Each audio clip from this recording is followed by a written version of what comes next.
Republik Indonesia dimohon berkenan menuju meja penandatanganan.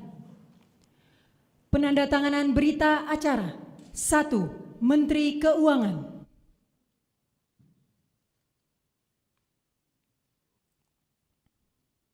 Menteri Keuangan Republik Indonesia yang baru, Purbaya Yudi Sadewa, mengungkapkan pesan Presiden Republik Indonesia Prabowo Subianto usai resmi dilantik menggantikan Sri Mulyani pada Senin 8 September 2025 di Gedung Kemenkeu.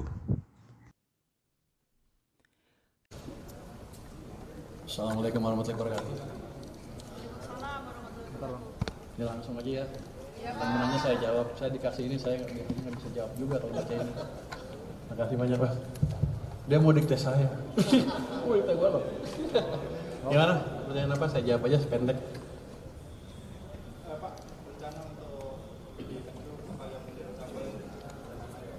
Pertama, saya baru tahu tadi jam 1:30 kali, jadi belum banyak pikiran.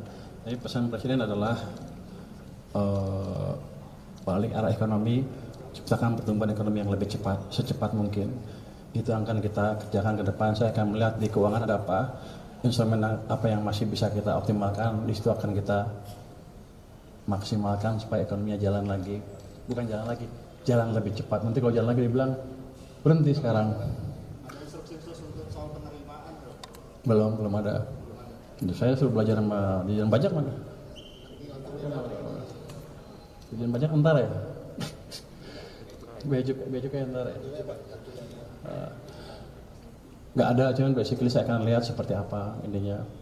Cuman kalau Anda lihat, biasanya kalau yang konstan apa? Tax ratio kan konstan, tax per PDB. Let's say kita nggak bisa rubah dalam waktu dekat. Ya untuk meningkatkan tax ya kita percepat pertumbuhan ekonominya. Kira-kira begitu. Ada yang ingin disampaikan ke pasar nggak? Pasalnya tadi IHSG sama rupiah sempat ngedrop pas pengumuman soal itu. Mungkin pasar nggak tahu, saya orang pasar. Saya di pasar berapa sih? Iya sejak tahun 2000. 15 tahun lebih. Teman Pak Anggito dulu dimarah-marahin Pak Anggito karena dia majikan dulu. Saya di pasar. Tapi saya udah kenal pasar cukup lama, di sini juga tim cukup kuat. Pak Anggito di pasar cukup lama. Pak Thomas sudah tim lama di sini. Beliau teman saya dari tahun 2000 kali ngajar di UI bareng-bareng. Jadi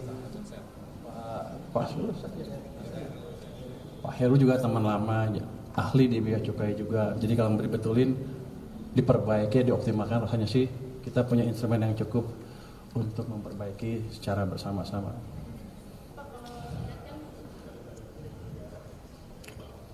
Belum ada. Kayaknya suka-suka saya kelihatannya. Saya tanya, Pak gimana Pak? Boleh nggak saya abrik? Gitu kira-kira. Saya nggak tahu karena saya baru, itu kode boleh apa enggak?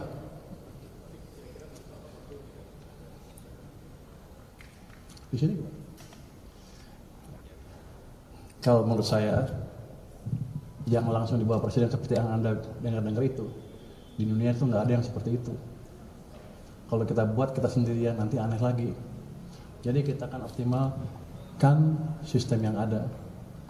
Biasanya kalau kejelekan pemimpin baru gini, kalau ada pemimpin baru yang lama diobrak-abrik, buat baru lagi, soalnya mau bikin tonggak baru gitu kan. Saya nggak akan seperti itu approach-nya adalah saya lihat yang ada, saya optimalkan sehingga sistem bisa bekerja dengan optimal. Yang jalan-jalan, yang berhenti-berhenti kita optimalkan. Yang udah jalan kita percepat lagi. Jadi semuanya mesinnya bukan mesin baru, ini mesin lama tapi kita buat lebih bagus lagi ke depan. Ini orang pintar-pintar semua.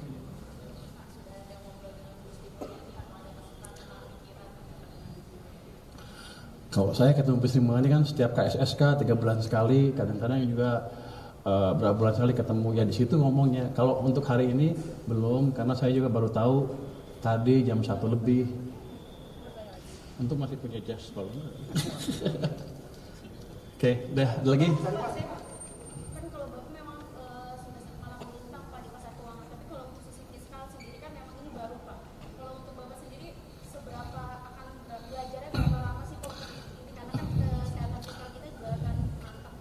Anda dari mana? Gimana?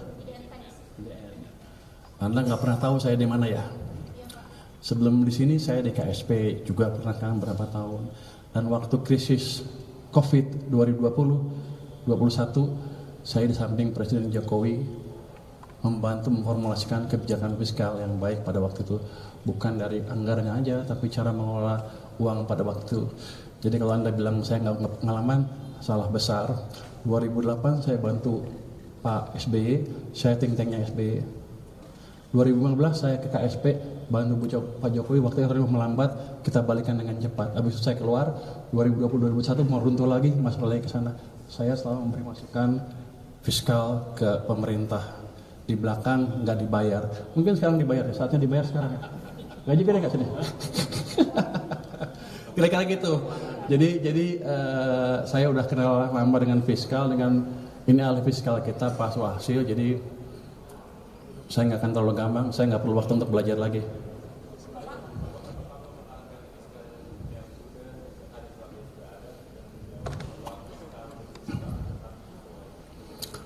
Kita akan membuat fiskal mempunyai daya dorong yang optimal buat perekonomian. Saya buat fiskalnya sehat, tapi kalau nggak dibelanjain juga ekonominya nggak jalan, runtuh juga nanti ekonominya. Jadi fiskalnya sehat, tapi kita pastikan nggak mengganggu sistem keuangan dan belanjanya bisa optimal. Ini kan sekarang agak lambat ya. Kalau saya lihat 2 triwulan terakhir, pertumbuhan belanja pemerintahnya, bukan triwulan 1, triwulan kedua itu negatif kan. Itu nggak tahu salahnya di mana, efisiensi apa bukan, tapi yang jelas itu memberi dampak negatif ke perekonomian karena pertumbuhannya melambat dari situ. Saya ahli fiskal, jadi saya ngerti betul fiskal yang perlu seperti apa. Anda mau belajar?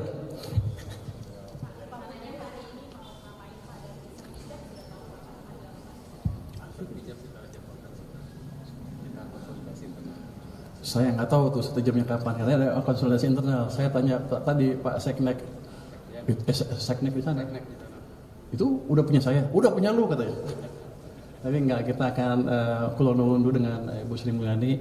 Saya akan mempelajari pesan-pesan dari beliau untuk memperbaiki di sini kesalahan apa, kelemahannya apa. Pasti ada kelemahan yang pengetahuan itu amat berguna untuk saya dengan teman-teman sini lebih mengoptimalkan dorongan fiskal ke perekonomian.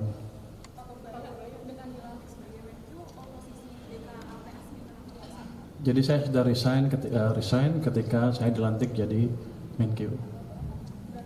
Tadi sebelum hari ini ya. Kosong, tapi nanti ada PJS. Nanti ada di sini. Luki mana Luki? Nah, beliau salah satu calon pejabat sementaranya. Karena saya di sini, kalau sana kosong saya suruh aja dia ke sana. Tapi di sana masih ada anggota DK yang lain yang bisa mengcover pekerjaan ketua LPS. Siapa? Ada kedekatan dengan Pak Luhut. Saya dekat dengan Pak Luhut, saya dekat dengan Pak Hatta, saya dekat dengan Pak SBY, saya dekat dengan Pak Sete, saya dekat dengan Pak Jokowi, saya dekat dengan semua yang membantu membangun negara. Jadi saya ikut di situ.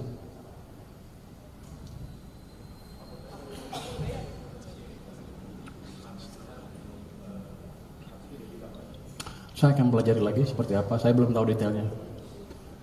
Kalau untuk proses ini Pak, RAPBN 2026 ini flow-nya gimana nanti Pak? Kayak Bapak kan baru kan, maksudnya kayak diganti nanti. Flow-nya bakal tetap diusahakan sama atau ada sedikit penyesuaian? Ya sama lah saya pikir. Jadi maksudnya bakal udah langsung, soalnya mungkin September itu kan udah mulai diketok ya Pak? Iya, kan Menteri Keuangan kan jabatan politik yang didukung oleh politik juga. Bukan saya sendiri yang di sini, kalau saya sendiri pasti nggak mampu. Jadi saya pikir flow-nya nggak akan terlalu banyak berubah, dan anggota DPR juga sudah beberapa yang kontak dengan kami, dan saya bilang akan kerjasama memajukan negara ini bersama-sama.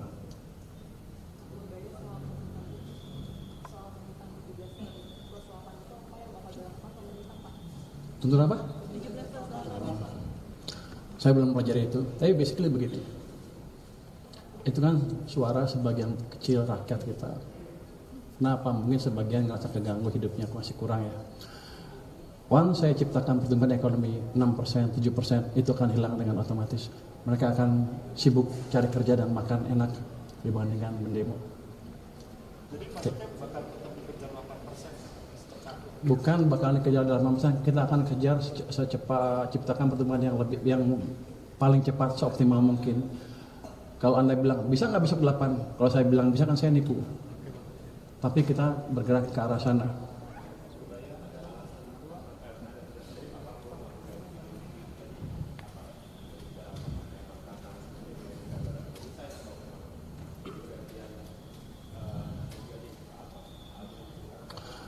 Saya nggak tahu Pak Prabowo tidak cerita sama saya, jadi itu misalnya Pak Prabowo ya. Tapi kalau saya pikir sih, ya penyegaran kan biasa. Ya, makasih semuanya. Assalamualaikum warahmatullahi wabarakatuh.